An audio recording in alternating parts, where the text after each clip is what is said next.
बिस्मिल्लाहिर्रहमानिर्रहीम अस्सलाम वालेकुम वरहमतुल्लाहि वबरकातुहू। होमजट्रॉन यूपीएस फ़ॉल्ट नंबर है इसका 3। ये डायरेक्ट फ़ॉल्ट पे जाता था। ये अभी मैंने क्लियर किया है, तो ये मैंने सोचा कि इसकी फ़ॉल्ट के मतलब थोड़ी सी गाइडलाइन दे दूँ आपको। एक छोटा सा फ़ॉल्ट था, ये डायरेक्ट फ़ॉल्ट पे जा रहा था। डायरेक्ट फ़ॉल्ट का मतलब है कि सेट ऑन होते ही फ़ॉल्ट नंबर 3 पे चला जाता था। एक होता है कि थोड़े से वोल्ट शो करता है, वोल्ट ज़्यादा या कम शो करके फिर जाता है, लेकिन ये डायरेक्ट फ़ॉल्ट पे जा रहा था। इसकी ये डीसी साइड बिल्कुल ठीक थी, इसकी ये एसी साइड बिल्कुल ठीक थी, इसमें कोई मसला नहीं था। लेकिन इधर वोल्ट नहीं बन रहे थे। ये ना ये कैपेसिटर पे वोल्ट आ रहे थे, कैपेसिटर पे भी वोल्ट नहीं आ रहे थे। ये जो 740 ट्रांजिस्टर हैं इन पे भी वोल्ट नहीं थे।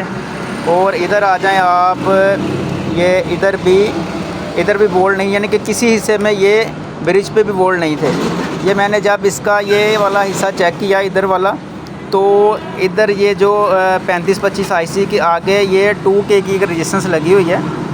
ये वाली रजिस्टेंस इसकी ख़राब थी, ये मैंने चेंज किया। इसकी वजह से सेट आइसोलेट नहीं हो रहा था, ऑपरेट नहीं हो रहा था, तो ये मैंने चेंज किया। अगर आप भी होमजट्रॉन के किसी ऐसे मसले में मुब्तला हैं जो कि आपको ये फ़ॉल्ट क्लियर नहीं हो रहा, तो प्लीज़ इसका ये हिस्सा भी चेक करें, ठीक है। ये हिस्से में ये 2K की जो रजिस्टेंस है या कोई भी रजिस्टेंस है, ये इसकी वजह से भी सेट आइसोलेट नहीं होता। इधर जो 3525 आईसी है, बाज़ औक़ात इसका भी मसला होता है, इसकी वजह से भी सेट जो है वो डीसी वोल्ट नहीं देता, तो जिसकी वजह से फ़ॉल्ट नंबर 3 पर डायरेक्ट जाता है, फ़ौरन ही चला जाता है ऑन होते ही। तो इधर भी कोई रजिस्टेंस ख़राब हो फिर भी ये जाएगा, इधर ख़राब हो फिर भी जाएगा।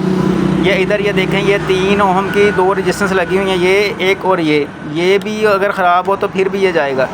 तो ये आप देखें, ये सेट बिल्कुल क्लियर है। ये था एक छोटा सा फ़ॉल्ट, मैंने सिर्फ गाइडलाइन दी है, क्योंकि मकसद सिर्फ फ़ॉल्ट को ट्रेस करके बताना होता है, चेंज आप ख़ुद भी कर लेंगे। तो ठीक है, थैंक यू वेरी मच, अस्सलाम वालेकुम।